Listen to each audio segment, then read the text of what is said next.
बता, तुझे क्या लगता है कि एक असली मर्द कौन होता है? वही जो यूट्यूब इंस्टा से मर्द बनना नहीं सीखता। अक्सर वक्त के साथ शब्दों के मतलब बदलते रहते हैं। जहाँ पहले अट्रैक्टिव सिर्फ एक लंबे या फिर गोरे इंसान को बोला जाता था, आज वहीं अट्रैक्टिवनेस का स्केल थोड़ा सा बदल चुका है। और ये बात तुम भी जानते होगे, आज के दिन में अट्रैक्टिव सिर्फ और सिर्फ उस इंसान को बोला जाता है जिसकी फिजिक भी अच्छी हो, उसके फेशियल फीचर्स भी अच्छे हो, उसकी जॉ लाइन भी अच्छी हो और उसकी हाइट भी अच्छी हो। और ऐसी एक शब्द है जिसका आज इस दिन पे बहुत ज़्यादा मतलब बदल चुका है, और वो शब्द है मैस्कुलिनिटी, यानी कि मर्दानगी। चलो मान लो कि मैं एक डायरेक्टर हूँ और तुम एक एक्टर हो, और मैं तुम्हें अपनी एक मूवी में रोल दे रहा हूँ, लेकिन तुम्हें अपने रोल में बहुत ज़्यादा हंसना है, कूदना है, रोना है, ओवर द टॉप एक्टिंग करनी है और एक दूसरे इंसान, दूसरे मर्द को चूमना है। क्या तुम वो रोल करोगे? इसका ऑब्वियस है एक ही आंसर है कि नहीं, तुम वो रोल नहीं करोगे, क्योंकि ये एक बहुत ज़्यादा फेमिनिन रोल है। ऐसा रोल यूजुअली रिजर्व हुआ जाता है हमारी दुनिया में औरतों के लिए। लेकिन अब तुम्हें कैसा लगेगा अगर मैं तुम्हें कड़वा सच बताऊं? एंशिएंट ग्रीस के टाइम पे, जहाँ पे एक्टिंग की असल में शुरुआत हुई थी, और उसी एक्टिंग की वजह से आज तुम और मैं मूवीज देखते हैं, तो जो ग्रीक मर्द थे उस टाइम के, वो ऐसे लड़कियों वाले रोल अक्सर करते थे। और अगर तुम्हें जानना है कि क्यों करते थे, तो मैं तुम्हें उसका एक सिंपल सा आंसर देता हूँ कि उन्हें लगता था कि लड़कियां बिल्कुल भी काबिल नहीं होती और लड़कियां बहुत ज़्यादा नाजुक होती है। अगर उन्हें एक रोल दे दिया जाए, एक रिस्पॉन्सिबिलिटी दे दी जाए, तो वो बहुत ज़्यादा प्रेशर में आ जाएगी, डिप्रेशन में आ जाएगी और वो उस रोल को नहीं कर पाएगी। क्योंकि एक औरत, एक लड़की एक्टिंग तो क्या ही करेगी, वो अपने आप को संभाल भी नहीं सकती। ऐसे उनके ख्याल थे। तो उस टाइम उस जगह पे ग्रीक में मर्दों ने खुद के ऊपर कॉन्फिडेंस रखा और औरतों के सर के ऊपर से बोझ हटा दिया। अब ये तो हो गई एंशिएंट टाइम की बात है। अब हम आ जाते हैं हमारे मॉडर्न मैन के ऊपर, मॉडर्न मैस्कुलिन मैन, जिसे सिंपिंग बिल्कुल भी नहीं पसंद, जिसे लड़कियों के पीछे नहीं भागना पसंद, और वो अपनी लाइफ में एकदम लेजर फोकस्ड है। उसका सिर्फ और सिर्फ अपने गोल्स के ऊपर ध्यान है और बाकी सारी चीज़ें डिस्ट्रैक्शंस है। क्योंकि आज हमारे मॉडर्न मैन के लिए मास्कुलिनिटी का जो शब्द है, उसकी डेफिनेशन बहुत ज़्यादा लूज हो गई है, जिसका मुझे प्रूफ भी देने की ज़रूरत नहीं है। क्योंकि अक्सर जब भी मैं कोई लड़कियों से रिलेटेड वीडियो बनाता हूँ, तो नीचे एक ना एक बार कमेंट तो ज़रूर आता है कि तू हमें सिंप बनना सिखा रहा है, तू हमारे देश की यूथ को ये नहीं सिखा रहा कि अपने गोल्स पे फोकस रहे। चलो अब तुम्हें एक और कड़वे सच की ज़रूरत है शायद। जो हमारे देश की यूथ है, जो मर्द है बेसिकली, ना तो वो पैसा कमा पा रहे हैं और ना ही उनके पास लड़कियाँ हैं। और जहाँ उनके पास ना पैसा है, ना अपनी लाइफ में पार्टनरशिप है, वो सिर्फ और सिर्फ डिप्रेस रहते हैं। तो मेरे भाई, अगर तुम्हारा भी एक वॉरियर माइंडसेट है, तो क्या तुम्हें सच में लगता है जो वॉरियर्स थे वो लड़कियों के साथ सोते नहीं थे? क्या तुम भी उन ग्रीक एक्टर्स की तरह लड़कियों का रोल अपनी लाइफ में खुद प्ले कर सकते हो?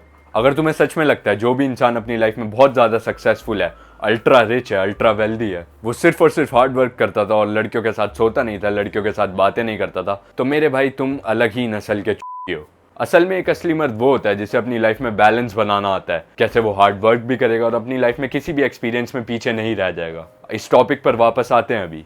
चलो पहले तो एक गेसिंग गेम खेलते हैं। क्या लगता है कौन सी उम्र तक लोग बहुत ज्यादा सक्सेसफुल हो जाते हैं और अपनी लाइफ में पूरी तरह से कंफर्टेबल हो जाते हैं? चलो तुम गेस तो क्या ही करोगे, मैं तुम्हें आंसर दे देता हूँ। 30 साल की उम्र या फिर उससे ऊपर, यही ऐसी उम्र होती है जहाँ पे तुम अपनी लाइफ में पूरी तरह सक्सेसफुल हो जाओगे। लेकिन ध्यान रखना कि ज्यादातर लोग 30 की उम्र तक भी सक्सेसफुल और कंफर्टेबल नहीं होते अपनी जिंदगी में। तो अब इसी चीज को ध्यान में रखते हुए मेरे पास तुम्हारे लिए 3 सवाल हैं। अब पहला सवाल तो ये है, क्या तुम कंफर्टेबल हो अगर तुम 30 साल की उम्र तक अपनी जिंदगी में वर्जिन रहोगे और तुम्हारे पास किसी भी तरह का एक्सपीरियंस नहीं होगा लड़कियों को लेकर? मेरा दूसरा सवाल तुमसे ये है, मान लो कि तुम अपनी जिंदगी में सक्सेसफुल हो भी गए, पर क्या तुम्हारे पास अब एक्सपीरियंस है? क्या तुम्हें पता है कि तुम्हें किस तरह से बात करनी है, खुद को बाहर उन जगहों पे कैसे लाना है जहाँ पे तुम्हें लड़कियां मिलेंगी? क्योंकि सॉरी टू टेल यू मेरे भाई, पर लेकिन अगर तुम्हारे पास दुनिया भर का पैसा भी हो, अगर तुम्हें खुद को बाहर दुनिया में रखना ही ना आता हो, तो लड़कियां तुम्हारे सामने एकदम प्रकट नहीं हो जाएंगी भगवान की तरह। और चलो मान लो कि तुम्हारे पास लड़कियां प्रकट होना स्टार्ट भी हो गई, क्या वो तुम्हारे पास तुम्हारे लिए होंगी या फिर तुम्हारे पैसे के लिए होंगी? क्योंकि पर्सनैलिटी डेवलपमेंट तो तुमने अपनी लाइफ में करा ही नहीं। और अगर वो लड़की तुम्हारे पास तुम्हारे लिए नहीं है और तुम्हारे पैसे के लिए है, जैसा कि तुम चाहते हो, तो क्या तुम्हारी इमोशनल नीड्स नहीं है जिन्हें तुम सेटिस्फाई करना चाहते हो? और अब तीसरा और फाइनल सवाल मैं तुमसे ये पूछूंगा कि तुमने अपनी पूरी जिंदगी भर टनल विजन रखा, पूरा अच्छी तरह से फोकस रखा अपने काम पर, और आज तुम बहुत ज्यादा सक्सेसफुल हो, तो क्या गारंटी है अगर तुम्हारे पास लड़की आई तो तुम वापस से सब कुछ गवा नहीं बैठोगे? क्योंकि तुमने लाइफ का एक बहुत जरूरी एक्सपीरियंस तो लिया ही नहीं, लड़कियों की कंपनी तुमने कभी एक्सपीरियंस ही नहीं करी। तो जहां तुम लड़कियों से खुद को बचाकर, खुद को शेल्टर करके सक्सेस की तरफ ध्यान दे रहे थे, तो क्या तुम बौखला नहीं जाओगे? हो सकता है तुम उसके लिए दुनिया भर की चीजें कर दो और आखिर में तुम्हें वो छोड़ के चली जाए। अब 30 साल की उम्र में तुम खुद को कैसे संभालोगे जब तुमने 20 साल की उम्र में गिरना और लड़खड़ाना सीखा ही नहीं?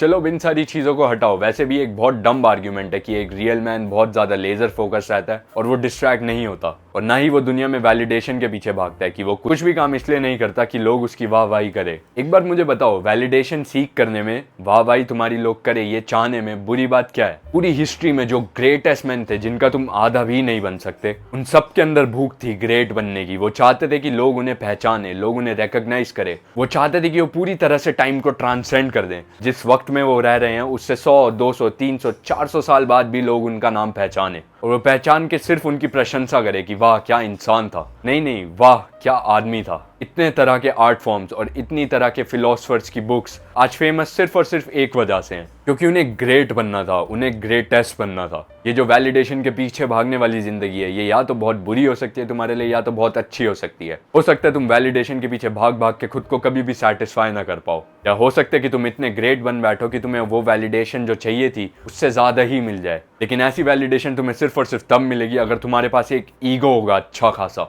सिंपिंग वाला कचरा अपने दिमाग से बिल्कुल निकाल दो। असली मर्द वो नहीं होता जो औरतों को अटेंशन भी नहीं देता, औरतों को इग्नोर करता है। असली मर्द वो होता है जो कि दुनिया में डायरेक्शनलेस नहीं होता, वो कहीं भी इधर उधर भटक के किसी और के रास्ते पे नहीं चलने लग जाता। उसे समझ आता है कि औरतें एक मर्द की जिंदगी में बहुत इंपॉर्टेंट रोल प्ले करती है, पैदा होने से लेकर मरते दम तक। अक्सर जब भी मैं YouTube खोलता हूँ, मुझे मेरी फीड पे ऐसी ऐसी वीडियोस दिखती है जिनका टाइटल होता है गेम खेल के तुम नामर्द बन रहे हो, लड़कियों के पीछे भाग के तुम नामर्द बन रहे हो। तो उन लोगों से मेरा सिर्फ और सिर्फ एक सवाल है, भाई तुम अपनी लाइफ में क्या कर रहे हो?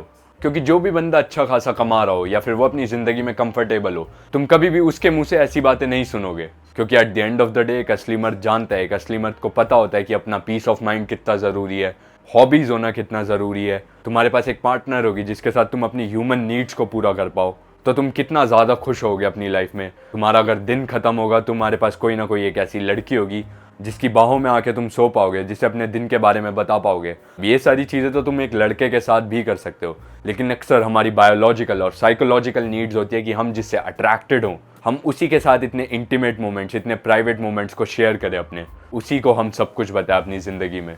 बस तुम डोर मैट बनना छोड़ दो कि कोई भी लड़की आई और वो तुम्हें भाव भी नहीं दे रही, लेकिन तुम उसके पीछे पागल हो, तो तुम उसके लिए सब कुछ कर रहे हो। अगर उसका मूड ख़राब हो रहा है तो उसके लिए चॉकलेट लेके आ रहे हो, उसे बड़े बड़े मैसेज लिख रहे हो, उसे बता रहे हो कि वो कितनी ज़्यादा इंपॉर्टेंट है। ये सारी चीज़ें मैंने भी करी, और मैं जानता हूँ कि ये सारी चीज़ें तुमने भी करी होगी किसी न किसी पल पे अपनी ज़िंदगी के, और उसी वजह से तुम्हें आज लड़कियों से, औरतों से नफरत है।